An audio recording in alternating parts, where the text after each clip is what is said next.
All right, everybody. Kevin Harvell with STLTechTalk.com, sitting here at the Kansas City Developer Conference, KCDC 2014, with John Petersen. John, thanks for stopping by. Yeah, glad to be here. John, thanks for stopping by. Absolutely. Glad to have you here. All right, Gus Emery over here from Codecast. Hello, everyone. Nice to be back on. So what brings you to Kansas City? Well, I heard great things about the show, and lots of fun events from last year that really compelled me to show up this year. And Kansas City is a great city. The event is well organized, great venue, so a lot of fun. So you're speaking, how many presentations are you doing? I have two. So the one I gave this morning is on working with Scrum in the consulting environment. There's usually a bit of a disconnect between canonical Scrum and the theoretical aspects of Scrum, and then the real world of consulting. So I talked about that. And then later today, I'm talking about JavaScript testing. Oh, so you're going to be like free all day, or are you leaving after? I'm leaving today. My wife's birthday is tomorrow. Oh yeah, so definitely got to be home. And there's bad Happy weather. birthday, by the way. bad weather in Philadelphia. So I'm hoping that nothing gets delayed. Right. Hopefully you can skirt right in between it when you get out of here. Let's see. So why don't you tell us a little bit about this whole Scrum and consulting disconnect? So we talk about Scrum. The one thing that's never really discussed is the dollars. Right. You look at it. You look at a client. What do they care about? What am I going to get? When am I going to get it? How much is it going to cost me? Yep. And we look at the foundational aspects of Scrum, all the theoretical pieces of it. It's all about continuous improvement. It's a process, a framework for delivery. But the one thing that never really gets discussed is the need for somehow, and I'm going to say it, where we oftentimes have to equate points that we certainly is a valuable tool for estimation. Mm-hmm. But then at some point we're going to have to translate points to hours, and hours, of course, mean dollars. Mm-hmm. Right. Nobody really wants to talk about it, but the cold hard reality is people want to know what stuff is going to cost. Right. Yeah, and it does get really hard for a company doing pure Agile, right, to actually scope out a consultant's cost, right? Because there is overhead to Agile on top of just development. There is, and the thing is if you're on the consulting side of things, which I am, Mm-hmm. You can't sell the promise that you are going to deliver something at the end of a set of sprints. Mm-hmm. They want to know what you're going to deliver, what it's going to cost. They want the best possible rate. Mm-hmm. It gets to be a challenge. So if we go to the traditional waterfall where we do some estimates up front and a scope, which is typically antithetical to Agile. Exactly. The fact of the matter is from a consulting perspective, if you want to run your projects under Scrum, you need to do at least some level of upfront planning, Mm-hmm. like we would do with waterfall to some extent, and to at least provide the beginnings of a framework of a backlog of things that you plan to deliver, along with a budget. And as consultants, we're kind of expected, we take that risk, and we're going to have to stick to it. Well, one of the things that I've always seen, both in the Agile and the waterfall world, is that a typical person does not work 8 hours a day, right? Even though they're at work for 8 hours a day, and I should say work on a task for 8 hours a day, or tasks, right? There's multiple different tasks. There's work item tasks, there's documentation, there's coding, there's meetings, overhead that just happens, on the normal everyday basis. So how does that get captured into something like you're talking about? Well, the most important metric, if we just look at Scrum, is a team's velocity. And we're lucky if we really get 4 hours, on an 8 hour day, we're lucky if we get 4 hours of coding. Dedicated coding time. Yeah, it's interesting to watch how many interruptions that we deal with, whether there's someone stopping by, you're taking a phone call, you're dealing with emails, you're in meetings, which oftentimes we have too many of them. So it's really that velocity number that you have to be fairly accurate on, because that's the one that really is going to at least tell us, well, okay, what's the throughput? How long is it going to take to deliver something? That's a good basis to measure with. You got to start somewhere with it, which again is why you got to do some upfront planning. I think in the consulting environment, if you're an internal team to an organization, well, you're still consulting in a way. You still have a customer. You still have a cost, you still have a customer, you still have a deliverable, you still have a timeline. Right? Yep. So those are the things that don't change between Agile and Waterfall, right? Correct. Is the outside portions, right? You have an idea, you have a solution, you have a timeline, and you have a crew. It's the That's- project it's management exactly- triangle, right? Yep, exactly. Yep. So what do you have specific things that you like to do to maybe increase velocity or flow or anything like that? Well, it's not so much. You can't really. You have to look at the team. You got to look at all the various things that are surrounding your team to really understand where it is that you can increase velocity. I mean, I will say that technically, if we look at pure Scrum, we say, well, the title is a developer. You're a developer, and as a developer, you are interchangeable with other people. But the real fact of the matter is that Doesn't work. we got people that are really good at UX. We have people that are really good at the middleware, the back end. You know what? You definitely want to have an eye to assigning tasks to people that are really good at what they want to do and what they have a history of being good at. I'm also a big believer in pair programming. Yes, I am too. Yep. And with pairing up, you certainly a couple things. Number one, you actually end up being more productive. Number two, it actually becomes a training exercise for somebody who's like, well, I'm not really comfortable with CSS. Let me pair up with Gus, who's a CSS ninja, and I'll learn a little something on absolutely. along the way. And so those are things that I certainly look at, but you want to be somewhat incremental and slow with it. One of the things that I've always said is that one of the best ways to utilize Agile is to be agile, right? And it's totally there, Right. because the more agile you are, the better it's going to work inside your company or your methodology or your project, right? But you're not handcuffing yourself to a specific set of things that may or may not work for inside your company or inside your project. You just remove the things that don't work, right? And you keep the things in that are making you go. I know one of the best agile projects that I worked on only used portions of the methodology, but allowed us, and actually we were all higher end developers, so we could intertake tasks, plus or minus a couple of the specialties, as you said. Allowed us to actually create more, and I think it took 4 or 5 sprints to get our velocity up to where we actually knew where our points equaled our time, Right. equaled our cost. And at that point, then I think that if you have a team that's been doing it for a while, Right. it's much easier to estimate in the long run, correct? Well, absolutely, and because to be a good high functioning team, number one, you have to develop a rhythm. You want to try and keep that team together. So, to your last question, you definitely need to go through a few sprints to start getting comfortable.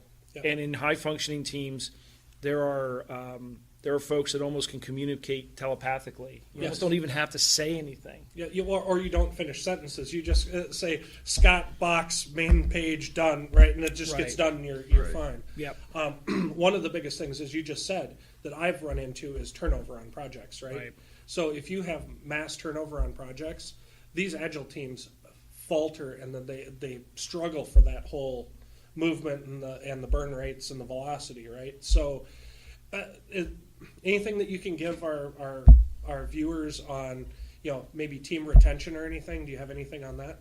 I know it's hard, that's a hard subject, and I'm probably throwing you a huge curveball. No, but- actually, I think one of the things people have to understand is when you're the team in a team, and if you're a high functioning team, chances are you're very visible. You're probably very much client facing. So the one thing that folks have to keep in mind is we all sell. So you have a vested interest in keeping the work going with that client for as long as you can keep that team, your team, intact. And that actually is a direct result of your performance. The more you can integrate and become a real partner and a trusted advisor of your client, the more likely that, and the productivity that occurs from that, the more likely that client is going to want to keep this team together for the big reason. It's the big T, it's trust. Yes. And once Consistency. once you've got that, then all of a sudden, all the things that were really difficult before, in terms of having to justify certain things, all of a sudden now they're believing because you're delivering, and that's the key part of Scrum and Agile. It's an empirical process. We learn from what we do, and certainly with history and good performance comes trust, comes credibility, and keeping that team together is it's very important, and those are the keys to probably doing that. I know the Scrum project that I was on that was very successful. They had a maximum contractor life of 2,000 hours. So every 9 to 11 months, you'd roll a contractor, and unfortunately, at that point, you'd see a dip in velocity, and it hold steady for a sprint or two, and then you'd see it come back up again. Then somebody would drop off. So instead of seeing that nice velocity that gets up and just kind of hovers and goes across the nice common line where you've got this really good team that's in there, all of a sudden you have this whole saw wave, right, where you're actually losing productivity because of that new person. Now, going back on that, though, the best way to get those people back up was pair programming. Pair programming, but also adjusting expectations, and with your sprint planning, realizing we're onboarding a new person. Yep. There's overhead with that, to your point earlier. You need to factor that in, that normally we deliver 100 points in a sprint, we may only be able to do 90 this time around because we're onboarding a new person, and we know what it's going to take to get them to get them up to speed. And all of a sudden now, by doing that, your velocity may be going down, but more importantly is you're still in a position to succeed in keeping your commitments. Yes, exactly. And so with time, certainly there's ability to plan the more you know about that stuff in advance. Yeah. Well, one last question Sure. for you, and then for team size, what type of team size do the teams that you work with deal with? Is there a specific team size that works better or worse, or well, do you have any comments on that? I mean, I guess it always depends on the project, but typically, 7 plus or minus 2, where things like people take vacations, people get sick, there are different skill sets. And sometimes though you have those people, but they also may be partially allocated resources as well. Very So true. they may not be full time, but I always think it's better to have, you don't want to have too few, because then you're just a few number of people are really getting beaten up, and and boy, that's a morale killer right there. So 7 plus or minus 2. Yeah. And to the inverse of that, I don't like too many people, because too many people in there really makes everything just jumble. And I think one of the big things in Scrum for me was having the ability to know what was going on at the exact same time as what I was working on, so that everything would integrate properly, right? And if you have 15 or 20 people, there's no way that you can keep enough balance in there to actually keep something going. It's impossible, and all too often, you have clients that just want to have everybody and their brother on a Scrum call, and it just takes so much out of the meeting. And that's where I believe that you need to do a Scrum of Scrums and silo development into smaller 5 to 7 person teams. Correct. If you've got 15 people, then you have 5 times 3 teams going at the same thing, but in different legs if you can do that to your project. If you can't, then you just extend the timeline. Yeah, the only other thing I'd suggest too is oftentimes you've got multiple product owners involved. Yes. And the one concept that I'm a big believer in is this notion of a product owner proxy, or the master product owner. In other words, you've got multiple product owners that are competing for resources, scarce resources in the development side. You know what? As a developer, I cannot be involved, and really don't want to be involved, probably shouldn't be involved in those internal politics. We know what it is that we're supposed to deliver. It's really up to them to kind of sort all that out. So one of the things I definitely suggest to folks is, if you've got multiple product owners, then what they really need to do is kind of work amongst themselves, and somebody is appointed to being able to speak for that group, and they're sorting out what the consolidated backlog is going to have to be, because if you've got a common set of resources for multiple projects, the biggest mistake I see is they then have like 4 or 5 different backlogs. Well, now, if you have 4 or 5 different backlogs, you're thinking like, well, I've got all the resources that I need, but in fact, no, the problem is that this project is taking resources for this project, And if it's the same common pool of resources, then everything needs to be dealing off a common set of priorities. Yes. And you need to be lumping things into one consolidated backlog. Very true. So consolidated backlog and something along the lines of a product owner proxy to sort of consolidate the demands from the various product owners. Makes total sense to me. All right. Makes total sense. So you said this was your first time at KCDC. Yes. And how did your session this morning go? Did you have a nice think nice it- turnout? Yeah, I had about 20 or 30 folks in there. I didn't expect it to be standing room only. It's a bit of a more of a management topic, you know. So, but I was very happy with the turnout, and it was a really good dialogue, you know, with the folks that attended. Good. So Good, most good feedback. Yeah, and most of the folks were Scrum practitioners, and they were, you know, lots of interesting questions or stories from the field and things like that, and that's what I like with this talk, that it does tend to bring out real world experiences of people, and folks can talk about it. Yeah. I like those too, because you could be sitting in the back of the room going, oh, nobody's had the experience that I have, and then somebody actually gives almost the exact same experience, and you feel better because you're like, oh, I'm not the only one Right. that's happened I'm to. not alone. Right.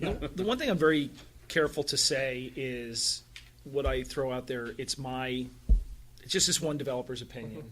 Yeah. You know, and I'll share that experience with you, and it doesn't mean that I have the magic answer. I don't. Yeah. And I'm always also very quick to say that what either, you know, works for me or works in a particular organization may not necessarily work for you, and oftentimes won't work for you. Oh yeah, definitely. You know, so there's And- no magic bullet. Again, it goes back to agile being agile will allow your Scrum to succeed. Right. If you can detect the parts that are binding or not actually fitting into your organization. I think that's a huge thing too. Because I've worked with Scrum Masters and Agile practitioners that say, no, we have to go by the book and we have to do all these steps even though they don't necessarily fit into the organization, which doesn't make any sense to me. Well, So- I tend to, through my legal training, I tend to read in certain ambiguities in the, both in the Agile Manifesto and also in the Scrum Guide, and it says, well, it says it's adaptable, it's flexible, it's extensible.